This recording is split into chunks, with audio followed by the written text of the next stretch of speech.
Okay, excuse me. Okay, the first review is by an artist by the name of Treepops Trafid. I'm sure I'm mispronouncing that. It turns out that this is a person. It's an artist, and it's not a band. And he's actually pretty interesting. I went to his website, and he's a painter and a performance artist. He does a lot of spoken word, a lot of like um, installations and paintings that I actually like. I went and I looked at his website and I liked a lot of his work. I like the album as well. This has a number of guest musicians on it, um, and I'm not even sure if he himself plays his music, but he does write every song on it.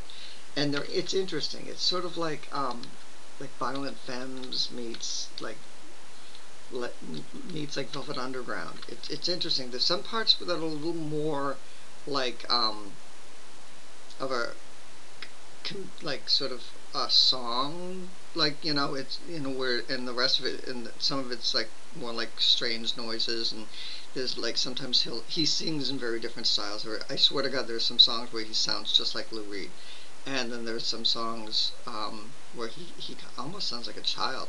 He got a high pitched voice, and it's interesting. And there's lots of very interesting, weird things going on. And unfortunately, there's a time where it gets weird for weird's sake. Kind of like Frank Zappa. I don't know if everyone loves Frank Zappa, but it's kind of like that, and that's why I'm going to have to give it a 3 for 5 stars, because sometimes it gets a little too weird for weird's sake, but I think it's a really good album. So the album is called Feelings of Unreality, and it came out in 2009, so it's relatively recent. And at the website, there's probably about 6 or 7 albums that he has put out. I would say check him out, because I think he's definitely worth checking out, looking him up online. Um, look at his website. He's got really interesting art, and you can order all of his albums through that. And it's definitely, I got this for 99 cents, and I'm very glad I did, because I think he's very interesting. So that's that. Okay, my next my next CD. Oh boy. Okay, this is the next CD. Where are they? I told you, this is a 99-cent cutout bin, so you're going to get everything. This is a Latin sort of sort of like Latin pop, like boy band thing. And these guys caught my eye because they're all wearing this like gray suit with black cowboy hats. So I thought maybe it was like a Latin cowboy pop album, which would have been kind of funny and weird, and it's not. This is just very traditional. It's not even traditional boy band, thank God. It's more traditional, like Spanish pop, like Latin pop. It's more like, it's kind of more like, it's very traditional. I don't know much about this music. I would say the production's great. Their voices are good. I mean, it's not a bad album as far as that kind of thing goes. It's not my thing, but they do a good job. So I'm sure it has an audience, and I'm sure there are people out there that would like this album. Um, Grandis Existo is what it's called. They don't speak in English, but ironically, there's a couple songs where they laugh and talk in between songs, and they talk in English. So, whatever. So that's them, and they definitely have a place in music. I mean, I can definitely see little girls like having crushes on, like that's the Justin, Julio Justin, and Paco the Richie. I don't know. I don't know. It all, but anyway, so that's that. So that, with their Grandiose Existo album, I say I would give this a 2 out of 5 stars, because I just don't know this music, and I'm not familiar enough to say, so that's it.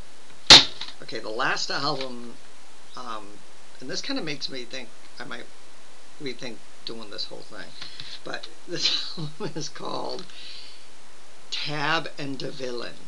Tab and the Villain. So all you people out there that hate me, thank Tab and DeVillain for the fact that I may not ever post another. I found out this is called vlogs, not blogs or anything like that. I didn't have a name for it, but a friend of mine told me that this was a vlog, like a video blog is a vlog. I didn't know. So I just thought it was nonsense. But anyway, the album is called Do or Die, and is what it is. It's exactly what you'd expect. It's like every cliche of a rap album, especially a gangster rap album. Every song is nigga, nigga, nigga, nigga, nigga, nigga this, nigga, nigga that. My question to you, why is it that I find white people are more offended by the word nigger than black people? I have a lot of friends that are white and friends that are black. My white friends are offended by the word. They hear it and they cringe, and black people just kind of like, rolls off their shoulder. I know that there was this whole, like, let's reclaim the word and da-da-da, but, hey, it's yours. We don't want it. I don't want it. And it's just a really, every song is about smoking weed and living in the hood, not the hood, and smoking reefer. I mean, listen to these songs. Back in the day, of course, every rap album has to have a song, back in the day. Niggas, you've been waiting for us. Take a puff, creeping on that ass every time. Why me? I'm always on the same old shit, man. Everyday thing. Yeah, this is it. Take a puff, Max, man. Creeping on that ass. Sitting in the hood. And I'm waiting on my niggas. I mean, that's the fuck. Shut the fuck up. That's all I have to say about Tab and DeVillain. It's boring, it's typical, it's uninspiring. Usually a lot of times with decent raps, well, with decent rap stars, they have great beats and they have interesting production, and they usually rap about something that's interesting. Well, no, actually some of them just rap about bitches and hoes. But sometimes, people will squeak through that are very good and have actually something to say. Unfortunately, Tab and DeVillain have absolutely nothing to say, but they live in the hood, and they smoke a lot of weed. And that's all. That's all. And I guess it's burnt. The sky is burning. So I give this a one star. And I am not anti-rap or anything. I'm just waiting for a good rap album. I mean, there were, like, the first NWA, a couple Public Enemy albums. Those were good albums, but this is just crap. Alright, 1 out of 5 stars, because it's not that perfect shit that I'm looking for. Anyway, I slammed that down because I'm really annoyed.